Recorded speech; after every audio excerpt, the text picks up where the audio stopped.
Иерархия образа события. Почему Бог позволил распять Иисуса Христа? Ответ очевиден. Потому что существует порядок последовательности воспроизведения событий, который определяется выбором. Порядок, в свою очередь, это многосложное понятие, которое в данном контексте означает еще и иерархический порядок событий. Простыми словами, к примеру, если бы Бог спас Иисуса Христа 2000 лет назад, тогда на следующем витке, в следующем порядке данного события, распятие бы состоялось.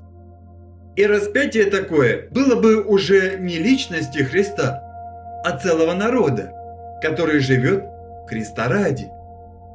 Тот самый случай, когда выбирается меньшее зло, чтобы предотвратить большее зло.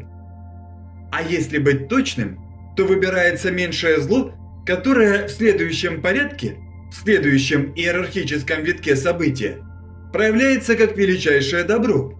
Как добро на порядок высшее, чем то зло, которое было совершено в случае с распятием Христа. Так мы понимаем, что Украину распять не получится, как бы кто ни старался, поскольку порядок последовательности воспроизведения событий говорит о том, что на сей раз зло обломается в корне, а Иисус выживет и наведет порядок в этом мире. Украинский народ выстоит и задаст тон остальному миру. За основание такого изложения взято ясное понимание и чувствование настоящих событий, которые на сей день происходят в Украине 11.03.22.